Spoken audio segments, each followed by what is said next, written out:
Thank you.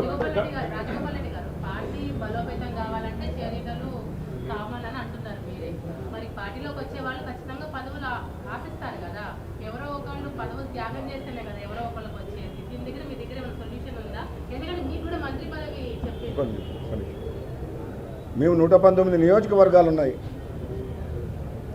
ఎక్కడైతే బలహీనంగా ఉందో కాంగ్రెస్ పార్టీ, కొన్ని నియోజకవర్గాల్లో నాయకత్వ లోపం వల్ల బలహీనం ఉన్న దగ్గర బలమైన నాయకులు కానీ, మంచి నాయకులు కానీ, ప్రజల మధ్య ఉండే నాయకులు కాంగ్రెస్ పార్టీ రాహుల్ గాంధీ గారి నాయకత్వంలో పనిచేస్తామని వస్తే అందరినీ అవమానిస్తాం, తీసుకుంటాం.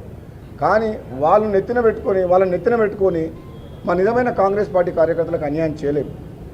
అవసరం ఉంది కదా అని చెప్పేసి వాళ్ళని వాడుకొని కేసీఆర్ ఎట్లయితే 12 మంది ఎమ్మెల్యేలను తీసుకుండు మా కాంగ్రెస్ పార్టీ, అక్కడ ఓడిపోయిన ఎమ్మెల్యేలను నిర్లక్ష్యం చేస్తే వాళ్ళు ఇప్పుడు ఎంత అసంతృప్తితోటి రగిలిపోయి ఈరోజు కాంగ్రెస్ పార్టీలో జాయిన్ అయ్యింది.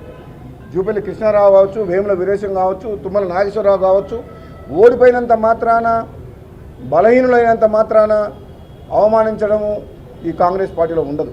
కాంగ్రెస్ పార్టీ కల్చర్ ఏంటంటే కాంగ్రెస్ పార్టీకి లాయల్గా, గాంధీ ఫ్యామిలీకి, రాహుల్ గాంధీకి లాయల్గా కాంగ్రెస్ పార్టీ నమ్ముకున్న కార్యకర్తలకు ఎప్పుడు న్యాయం చేస్తుంది. మాకు పార్టీ బలోపేతం చేసుకుంటేందుకు కొత్తగా చేరిక వాళ్ళు ఎంత ఇంపార్టెంటో మా నిజమైన కాంగ్రెస్ పార్టీ, మా పాత కాంగ్రెస్ పార్టీ కార్యకర్తలను కాపాడుకోవడం కూడా అంతే ఇంపార్టెంట్.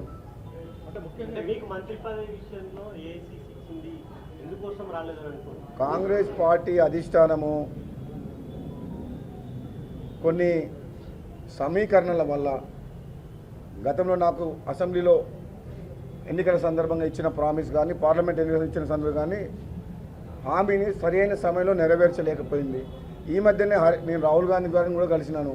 అప్పుడు కూడా నేను చెప్పిన, నేను మంత్రి పదవి కోసం రాలేదు, మర్యాదపూర్వకంగా నేను కలిసి రాష్ట్రంలో రాజకీయ పరిస్థితి చర్చిస్తానికే వచ్చిన, మీకు నా ఇన్పుట్ ఇస్తానికి వచ్చిన తప్పితే మంత్రి పదవి కోసం మీరు తప్పకుండా ఎవరిని ఎక్కడ పెట్టాలనో, ఎవరి సేవలు ఎట్లా వాడుకోవాలనో, పార్టీలను కానీ ప్రభుత్వంలో కానీ ఎట్లా వాడుకోవాలనో మీరే ఆలోచించి నిర్ణయం తీసుకోమని చెప్పి నేనే స్వయంగా రాహుల్ గాంధీ గారు చెప్పిన.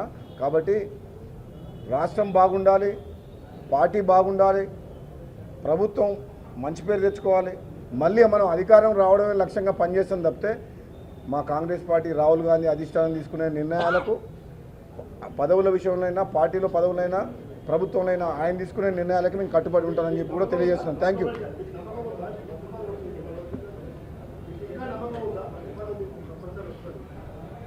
ఇదేం ప్రశ్న?